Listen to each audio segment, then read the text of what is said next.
नमस्कार दोस्तों, मैं प्रिंस सैनी आपका स्वागत करता हूं हमारे चैनल लर्न एंड ग्रो में। आज हम बात करेंगे रियुलेक्स वाल्व डायग्राम के बारे में। ये जो वाल्व डायग्राम है ये हम किसके लिए बनाते हैं, जो कि हमने डी स्लाइड वाल्व पढ़ा था उसके लिए बनाते हैं। उसकी जो 4 प्रोसेसेस थी, एडमिशन, कट ऑफ, रिलीज और कंप्रेशन, उसके लिए वाल्व डायग्राम ये बनाया जाता है। और इससे पहले हमने जो पढ़ा था जूनियर वाल्व डायग्राम, उससे काफी सिंपल होता है ये वाल्व डायग्राम जो है, और इसको इसलिए ज्यादातर यूज किया जाता है। इसके बारे में हम पढ़ेंगे कि इसको किस तरह से बनाते हैं। पहले यहाँ पर हम जान लेते हैं कि जो इसके पार्ट्स हैं पहले हम डिस्कस कर चुके हैं, एक बार ओवरव्यू ले लेते हैं। ये जो डी स्लाइड वाल्व है, इस समय जो इसकी पोजीशन है, ये पोजीशन है हमारी बिल्कुल मिड पोजीशन पे है। मिड पोजीशन का मतलब है कि जो पोर्ट P1 है और जो पोर्ट P2 है, जिसके थ्रू स्टीम जाती है और जो एग्जॉस्ट होता है, अभी ये क्लोज है। यहाँ पर ये पिस्टन है, ये पिस्टन रोड है, और ये क्रैंक है, ये क्रैंक शाफ्ट है, ये एक्सेंट्रिक है और ये एक्सेंट्रिक रोड है। तो ये सारे हमारे पार्ट्स हैं। अब यहाँ पर ये जो चारों प्रोसेसेस हैं, इनके लिए हमें वाल्व डायग्राम बनाना है, यानी कि एक ग्राफिकल रिप्रेजेंटेशन हमें बतानी है। तो चलिए वो हम डिस्कस करते हैं।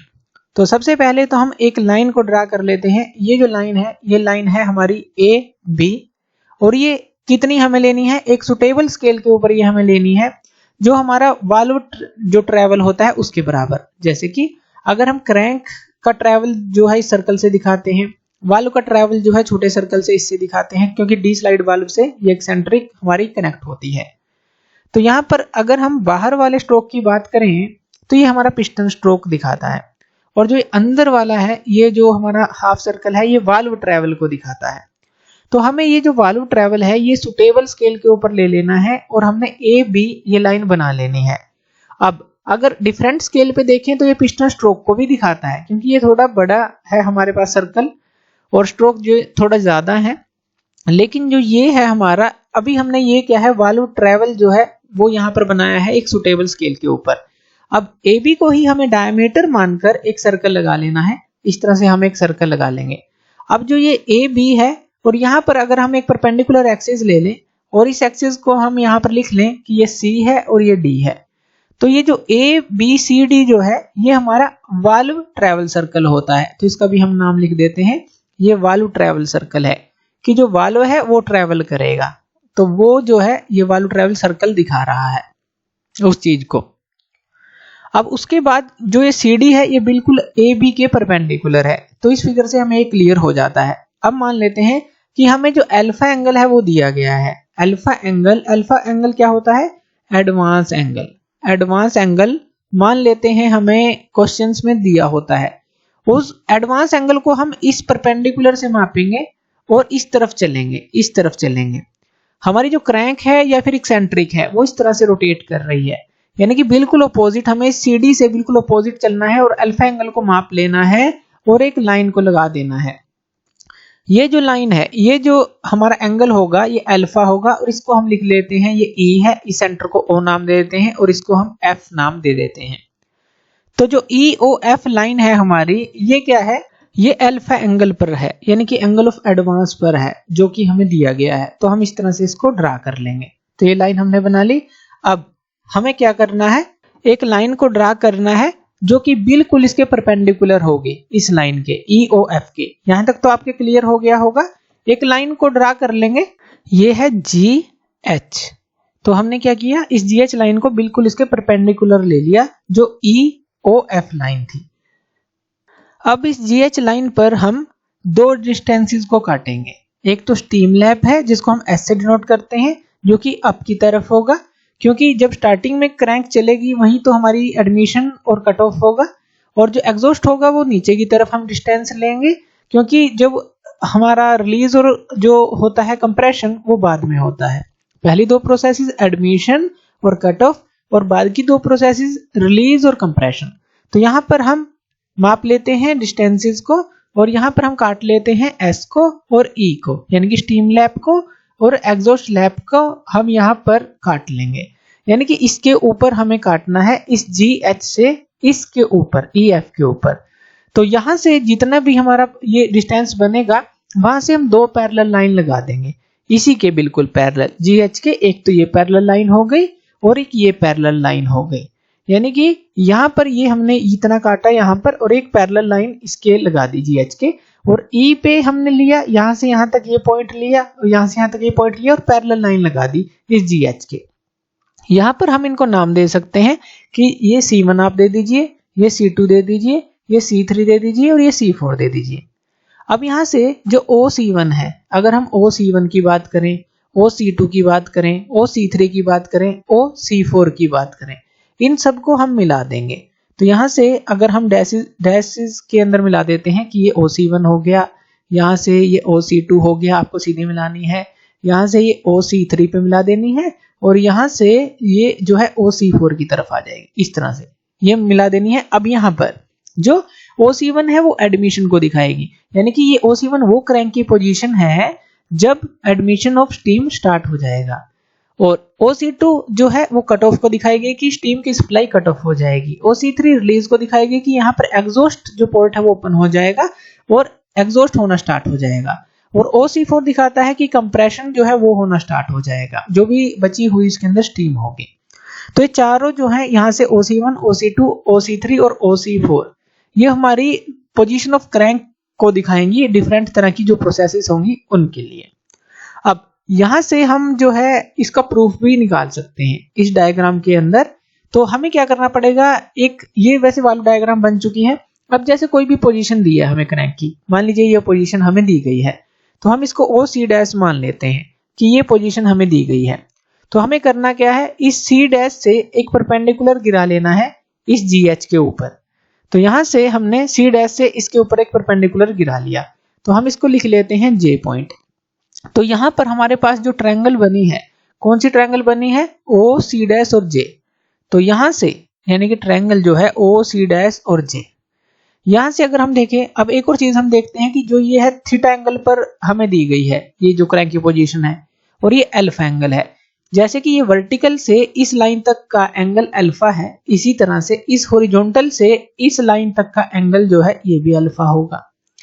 अगर हम मैथमेटिकली देखते हैं तो ये वर्टिकल और ये यहाँ तक अल्फा, इसी तरह से ये हॉरिजॉन्टल और ये जो लाइन है, क्योंकि ये जो है इसके बिल्कुल परपेंडिकुलर है, ये अल्फा, तो ये थीटा और अल्फा हो गया। तो ये भी आपको ध्यान रखना है। अब यहाँ पर अगर हम यहाँ पर C डैश J की वैल्यू को निकालते हैं, यहाँ पर जो C डैश J है उसको आप क्या लिख सकते हैं, C dash O sign C dash O J। तो ये लिख सकते हैं, हम इसको यहाँ पर इरेज कर देते हैं इसको समझने के लिए।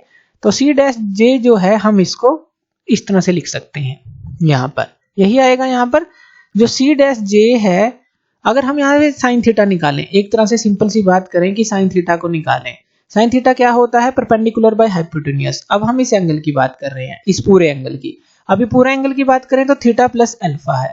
तो यहाँ पर C डैश O J ये क्या आ जाएगा हमारे पास, अगर यहाँ पर हम देखें साइन थीटा प्लस अल्फा यही आ जाएगा, और equal to C dash J यानी कि जो परपेंडिकुलर है और जो हाइपोटेन्यूज है डिवाइड में आ जाएगा, यानी कि जो परपेंडिकुलर है C डैश J और हाइपोटेन्यूज जो है C डैश O ये है। और अगर यहाँ पर हम इनकी वैल्यूज को पुट करते हैं, जैसे C डैश J है, C डैश J और जो C डैश O है इसकी वैल्यू को पुट करते हैं, तो ये हमारे पास क्या क्या आएंगी। जो C डैश O है ये तो हमारा रेडियस के बराबर है, यहाँ से यहाँ तक आप इसको स्मॉल r लिख सकते हैं, तो ये r हो जाएगा। तो जो C डैश J है, जो ये है C डैश J, ये क्या है, ये हमारा डिस्प्लेसमेंट होता है, इसको आप x के बराबर लिख सकते हैं, वो भी हम निकालेंगे वो किस तरह से। अभी हम इसको r लिख देते हैं जो हमारे पास वैल्यू है C डैश O की, यानी कि यहाँ से जो C डैश J है ये हमारा किसके बराबर आ गया, ये r के बराबर है, तो r sine theta plus alpha इसके बराबर आ गया। अब हमारे पास एक इक्वेशन थी जो हमने पहले लेक्चर में निकाली थी, जो डिस्प्लेसमेंट होता है वो किसके बराबर होता है, r sine theta plus alpha, जो जूनर वाल्व डायग्राम के अंदर हमने निकाली थी। अब ये फर्स्ट इक्वेशन ले लें और ये सेकंड इक्वेशन ले लें, इन दोनों से देखें तो ये तो सेम है, यानी कि यहाँ से जो C डैश J है वो x के बराबर आ जाता है इन दोनों इक्वेशन से।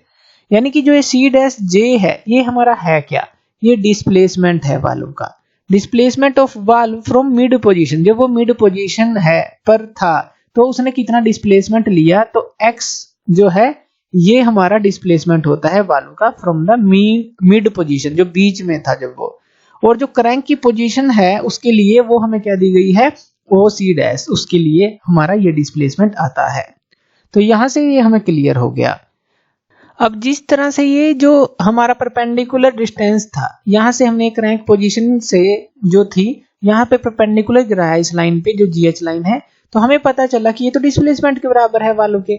इसी तरह से अगर आप जो है C1 से यहाँ पर GH पर एक परपेंडिकुलर गिराते हैं, C2 से GH पर परपेंडिकुलर गिराते हैं, C3 से गिराते हैं, C4 से गिराते हैं, तो ये जो होंगे सारे डिस्प्लेसमेंट ऑफ द वाल्व होंगे। यानी कि अगर C1 से आप इस GH पर एक परपेंडिकुलर गिराएं तो ये जो है हमारा कितना डिस्प्लेसमेंट होगा, ये हमारा डिस्प्लेसमेंट होगा एडमिशन जो होगा वाल्व का उसके लिए डिस्प्लेसमेंट। इसी तरह से अगर इससे परपेंडिकुलर गिराएंगे तो वो क्या होगा हमारा कि जो कट ऑफ है उसके लिए जो डिस्प्लेसमेंट ऑफ द वाल्व है फ्रॉम मिड पोजीशन। और C3 से गिराएंगे इसके ऊपर जो हमारी GH लाइन है परपेंडिकुलर, तो ये हमारा रिलीज के लिए डिस्प्लेसमेंट होगा वाल्व का। C4 से गिराएंगे वो कंप्रेशन के लिए डिस्प्लेसमेंट होगा वाल्व का। अब यहाँ पर एक और चीज हम नोट करते हैं, देखिए जैसे C1 से हम यहाँ पे परपेंडिकुलर गिराते हैं इस GH के ऊपर, तो ये डिस्प्लेसमेंट दिखाता है जो क्रैंक की पोजीशन के लिए OC1 के लिए जो डिस्प्लेसमेंट ऑफ द वाल्व होगा फ्रॉम द मिड पोजीशन। लेकिन अगर हम इस पोजीशन के लिए देखें, OC डैश के लिए देखें, अब यहाँ पर यहाँ से अगर हम ये यहाँ से यहाँ तक का डिस्टेंस देखें तो ये जो है हमारा और ये जो है ये तो एक्सीड कर गया। यानी कि यहाँ से अगर हम देखें यहाँ तक का डिस्टेंस कितना है, ये स्टीम लैप के बराबर है। यहाँ से यहाँ तक लगा लें या यहाँ से यहाँ तक लगा लें, क्योंकि ये परपेंडिकुलर है ये भी और ये भी। तो यहाँ पे ये S के बराबर था लेकिन ये इसको एक्सीड कर गया। ये जो हमारा डिस्टेंस है, अगर हम यहाँ पर कोई भी पॉइंट ले लें, मान लीजिए K पॉइंट ले लेते हैं, तो C डैश K जो है ये इसको इस स्टीम लैप को एक्सीड कर गया। अब ये चीज है क्या जो C डैश K है, अब ये जो C डैश K है ये हमें दिखाता है कि जो पोर्ट ओपनिंग होगी स्टीम के लिए कितनी अमाउंट में होगी।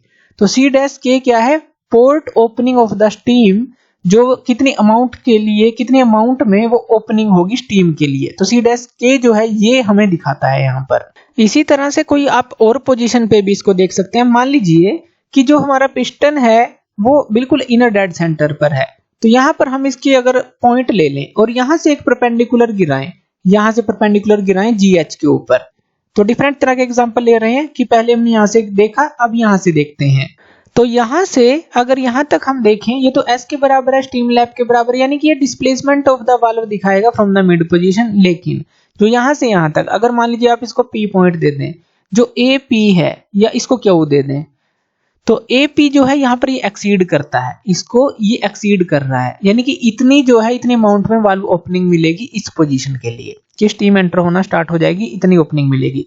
इसी तरह से आप कोई भी पोजीशन ले सकते हैं, वहां पर देख सकते हैं। और जो मैक्सिमम ओपनिंग की अगर हम बात करें तो वो हमें यहाँ पर मिलेगी। जैसे ये E है और यहाँ पर आप कोई भी पॉइंट ले लें, मान लीजिए H पॉइंट ले लें, कि ये जो EH है ये मैक्सिमम अमाउंट ऑफ ओपनिंग है। ये क्यों है मैक्सिमम अमाउंट ऑफ ओपनिंग, क्योंकि ये टोटल कितना है, ये टोटल तो R है, रेडियस के बराबर है, जैसे कि हमने ये देखा।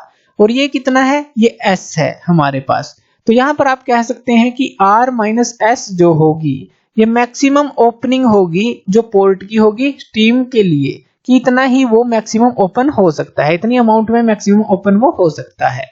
इसी तरह से अगर एग्जॉस्ट के लिए देखें तो यहाँ पर अगर हम पॉइंट ले लेते हैं M, जो M और F होगी ये मैक्सिमम ओपनिंग होगी एग्जॉस्ट के लिए, जो पोर्ट की जो होगी जहां से एग्जॉस्ट होगा। अब ये जो MF है ये हमारी जो विड्थ ऑफ द पोर्ट है उससे ज्यादा भी हो सकती है, क्योंकि अब देखिए यहां से यहां तक ये तो R है और ये E है, तो यानी कि ये क्या हो जाएगी R माइनस E।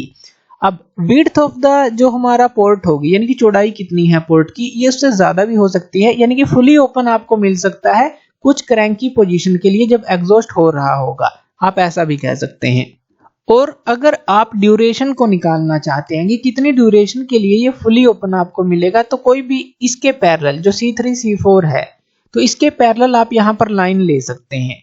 तो मान लीजिए ये आप लाइन ले लेते हैं बिल्कुल इसके पैरेलल, और ये जो लाइन है ये हमें कितनी लगानी है, ये विड्थ ऑफ द जो स्टीम पोर्ट है उसके बराबर लगानी है। जैसे कि M है, यहाँ F है, यहाँ पर आप कोई भी पॉइंट ले लीजिए, मान लीजिए यहाँ पर आप ले लीजिए T ले लीजिए।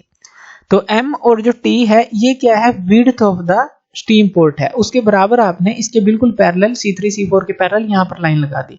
यानी कि इतने टाइम के लिए, इतने ड्यूरेशन के लिए अगर आप यहाँ पर एंगल निकालते हैं, जैसे O से यहाँ पर मिला दें और O से यहाँ पर मिला दें, तो इस एंगल के लिए जब क्रैंक हमारी रोटेट कर रही है, इस एंगल के लिए आपको फुली ओपनिंग मिलेगी, क्योंकि विड्थ तो इतनी है, तो विड्थ जो इतनी है और यहाँ पर आपको ओपनिंग भी मिल रही है, फुली ओपन आपको मिल रहा है जो पोर्ट है, तो इतने एंगल के लिए आपको फुली ओपन है, इतने ड्यूरेशन के लिए आपको फुली ओपन मिलेगा। जो एग्जॉस्ट हमारा जब होगा, जो ये हमारा पोर्ट है जहां से एग्जॉस्ट होगा।